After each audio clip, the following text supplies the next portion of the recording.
Welcome to BSSK Radio. I'm your host, Onomi Shoro. This show is all about you, your music, your stories, your voice. We're back! It's been a long time since I've done an interview, but tonight's guest has a special project that she's working on, and I thought it'd be great to get her on the show. Trecia. Hi. Can you introduce yourself to us, please? Okay, so hello everyone. My name is Trecia McLennan. I always do that with people's names. Nothing has changed after a whole year. It's good to see some things never change. Definitely. Carry on, please. Yeah, so I'm Trecia McLennan. I'm going into my third year of being an assistant professor here of English language and literature here in South Korea. And I originally hail from Toronto, Canada. So it has been a blast. Awesome. So, Professor. I think I should refer to you now as Professor. Well, it is Korea after all. No, I'm kidding. Please call me Trecia. Okay, Trecia. Okay, you've told us you're from Canada. Yeah. Can you just tell us again, how long have you been in Korea for? So I'm going into my third year now. I came here in late February of 2011. Oh, okay. So you must obviously enjoy living in Korea. Yeah, definitely. A lot more than I had expected. I was really just committed to staying here for the 1 year and then going home. With all the recent activities with North Korea and the threats of war, has that made you feel like you needed to leave Korea, or you need to leave Korea? Or are you still quite comfortable here? Well, I'd be lying if I said that the thought didn't cross my mind. I think initially I wasn't worried. My philosophy has always been, I'll worry when the Koreans start to worry. Exactly. Yeah, but as things continued to, ramp up, I did start to think, hang on, maybe we're not taking this seriously enough. Mm-hmm. Because I'm a planner. I like to plan for different scenarios, and I'm the kind of person that always has kind of a plan A, plan B, plan C. Okay. And I start to feel really nervous in the absence of a concrete plan. Mm-hmm. So to me, maximum chill is not a plan, right? Having a couple of extra bottles of water around the house is not a plan. Okay. So I did start to get nervous about that. But, I did some stuff, registered with the, Canadian Embassy and basically took all the precautions that you can take under circumstances that would be extremely unpredictable. Like, none of us has the experience of what it would be like to be in a zone. And I don't know how you can really plan for that. So. Okay. But you have your escape route. My escape route lands in Thailand. Okay. Where does mine land? I think mine lands in Yelm, Washington. But that's good. Yeah. Okay, so how have you found Korean culture? Let's move on from the war. Let's forget about that and move on to more pleasant things. Okay. So what differences have you noticed between Korean culture and Canadian culture? Well, obviously there are quite a few. Just the way that things are done around here is quite different.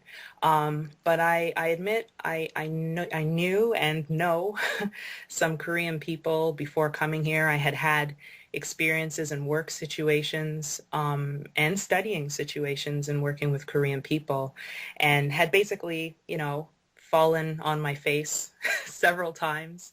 Fallen on your face? Is that a Canadian expression? Well, yeah, just doing things in a way that is not ultimately effective in terms of working with people. Okay. So basically, I screwed up enough times in the past that, and I'm grateful for that, because those are lessons that you learn from. You learn about people, and you also learn about yourself and your own preferred working styles. So I knew when I came here enough to know that I don't know everything about Korean culture, which I think made me a lot more open and receptive to listening and just paying close attention and seeing the way that things are done and realizing that, I'm not in Kansas anymore, so to speak, that this is a different place with a different culture and a different set of values. And I got on a plane and came here.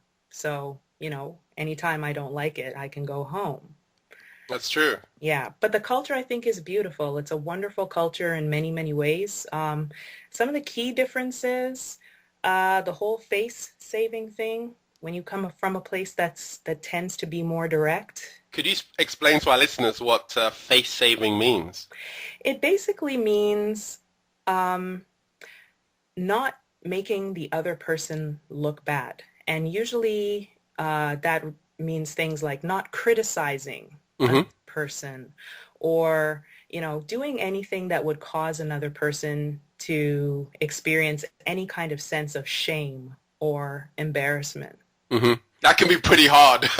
Well, yeah. I think I'm making people embarrassed all the time here, but that's just the way it is. There's only Yeah. so much face saving you can do. Well, exactly. It's just, just to sort of be aware of it and, be able to understand that the way that you intend to communicate, like you could communicate something with the best of intentions, but it can be received in a way that's very different. And because people here are very indirect in order to save face, Hmm. they could have a massive problem with you and you would never, ever know.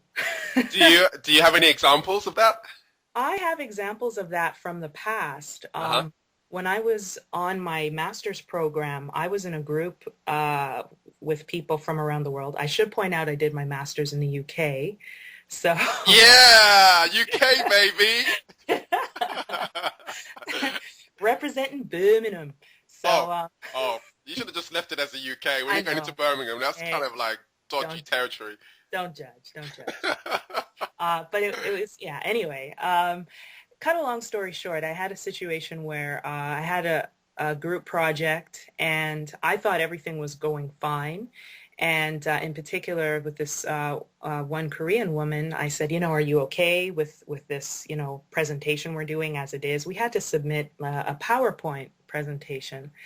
And I asked her if she was okay with it. She said yes. The following day, I found out that people went and reported me to like the MBA advisor saying that I had taken over the entire project. Wow. And I was like, what the heck, right? Hmm. So when we actually finally got to sit down and speak, and I said to her, I said, and she was going by the name Julia at the time. I said, Julia, like, I don't understand. Like, I specifically asked you if you were okay, and you said yes. Hmm. And the way that she responded was like almost incredulous, like, yeah, but you didn't ask me again.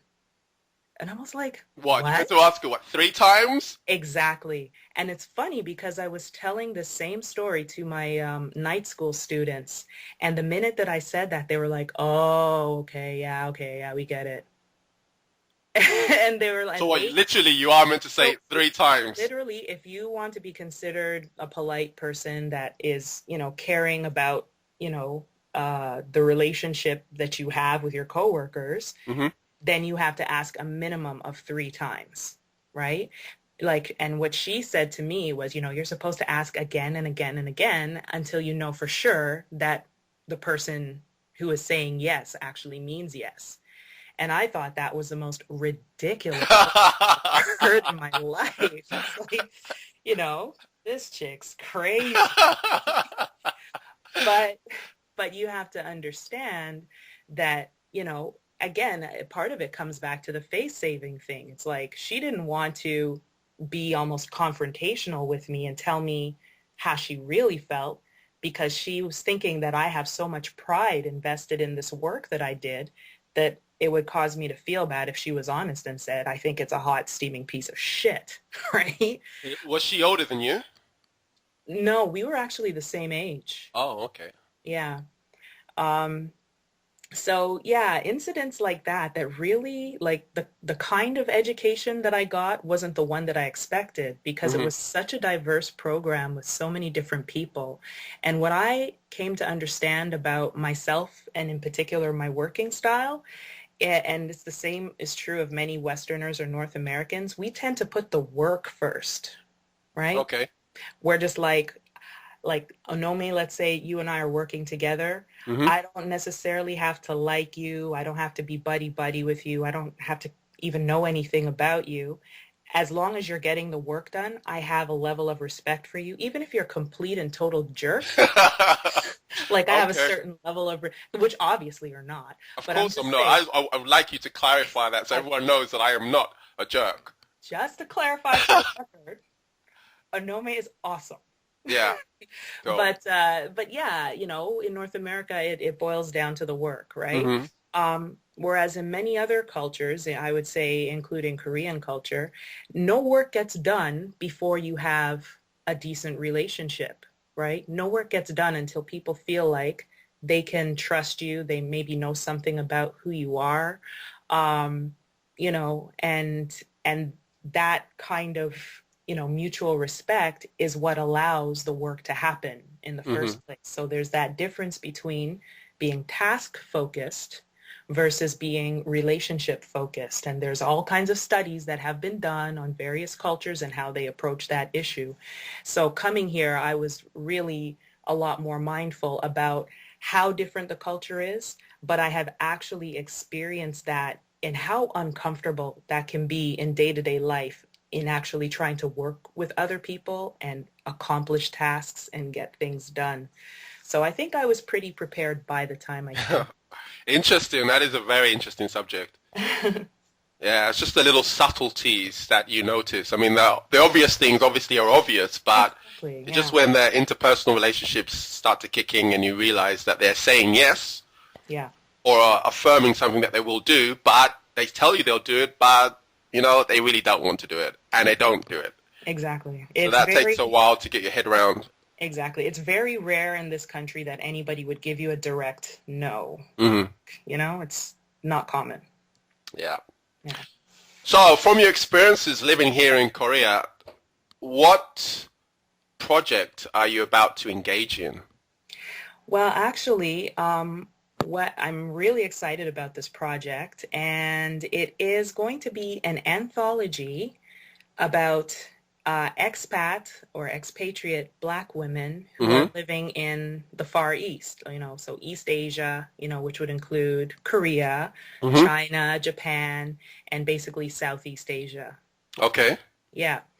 So right now, it is an anthology, which means it's going to be a collection of, shorter stories that are, narratives about people's experiences. So we're definitely looking for writers, Hmm.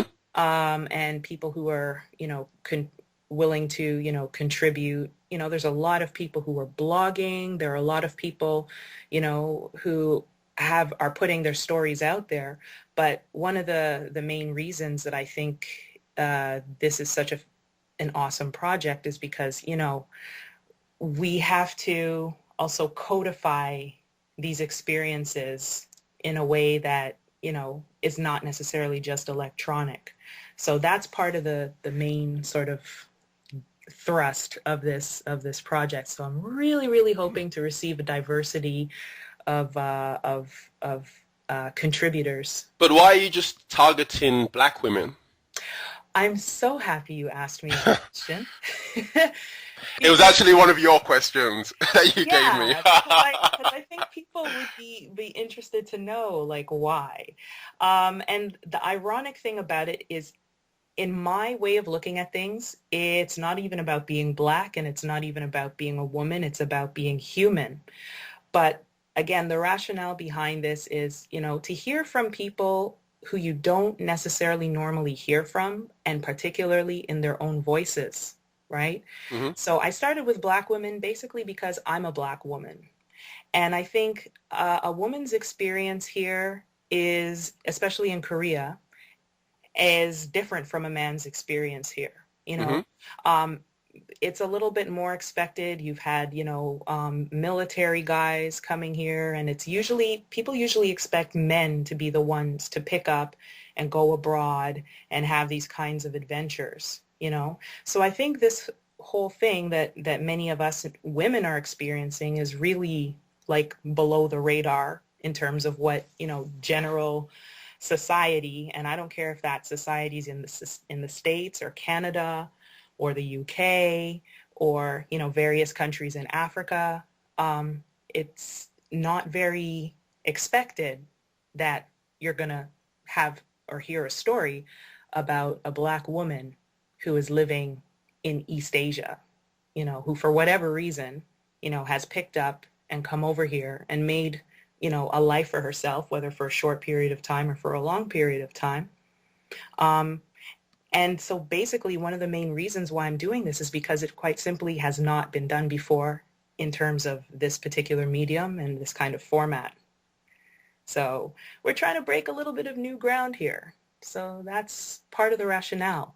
But my sort of long-term plan is to not stop there, to keep other stories going from other groups of people who are, again, not represented, which may, for example, include Black men, or, gay, lesbian, trans, bisexual community members, So this is just a jumping off point. How did the project actually start out? I mean, where did you get your inspiration from? I know you said that obviously you're a Black woman living in Korea, but what inspired you to do an anthology? Well, there are so many other things that are around. I had actually read about another anthology that was being done with respect to women in Asia. And I actually thought about contributing to it myself. And then I started thinking a little bit more. I'm like, well, what about if there were an anthology just about Black women? Because when we have like these different sites, like the original BSSK, your BSSK, there were a couple of other ladies that started up new sites on Facebook. Our friend Nicole, I love to go to Globetrot. Yep. And then also our friend Cha, who did, expat women of color living abroad, right? And there was like a hunger for this information, a hunger for this type of community, right? A hunger for, these kinds of stories. And on each one of these websites, there are blog rolls and people who are seeking this information. But at the same time, as somebody who has a background in, communications, Marshall McLuhan said the medium is the message, right? So there's a lot that can, potentially get lost, in the interwebs. Whereas, if you have something codified, these are things that can, gives us a different level of legitimacy to people's experiences. And part of the reason for an anthology is because I think it's really important for people to be able to say things using their own voice based on their own experience. Beautiful. Yeah. Well, if people want to contribute, how can they get in contact with you? Well, they can send an email to expat.black.women@gmail.com.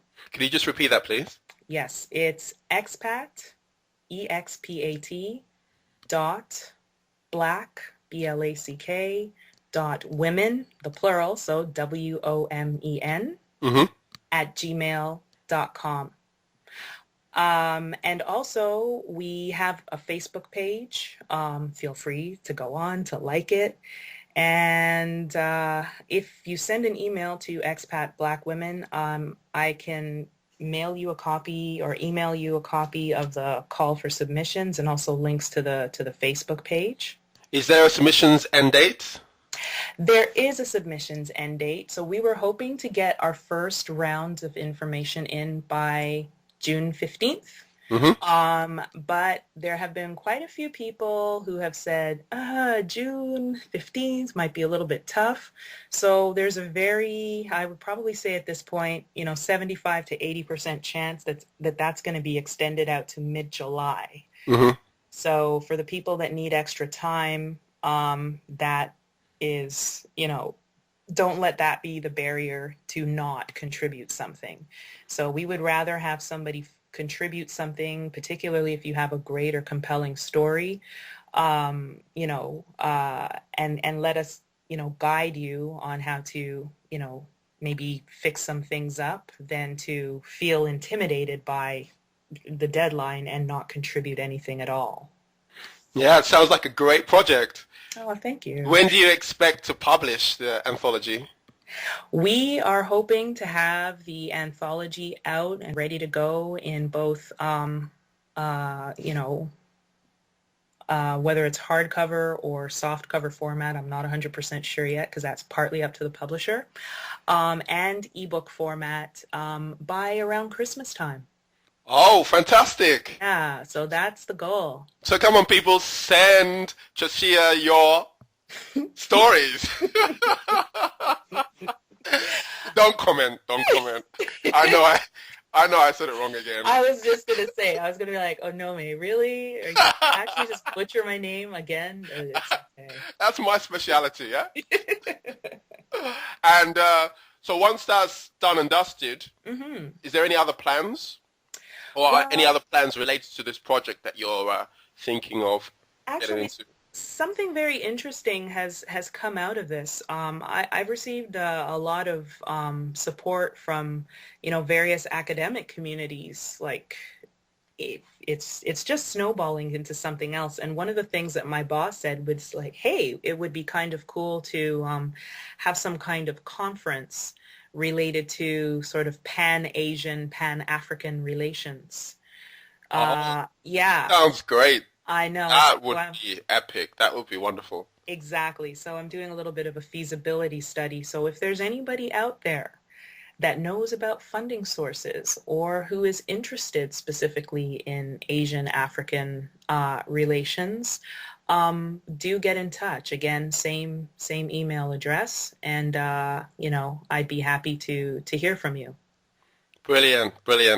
Okay, so thank you so much, Trecia, for coming onto our show. Thank you so much, Onome. And I saw what you did there. I saw what you did there with the name. Oh, you gotta save it until last, Indeed, yes. Oh, by the way, Trecia, what was your track? We should end the show with playing one of your favorite tracks.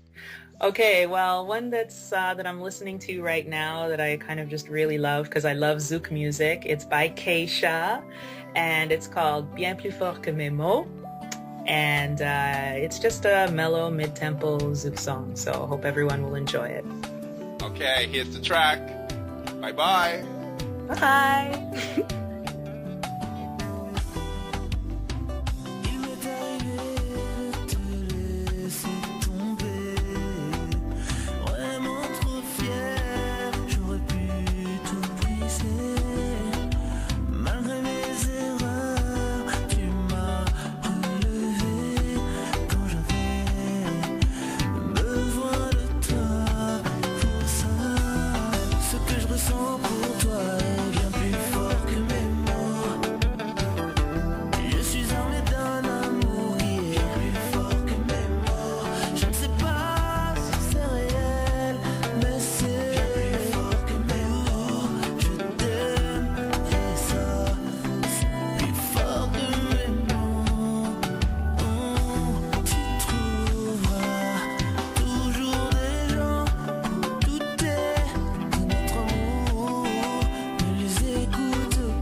Laissez rouler, c'est classé.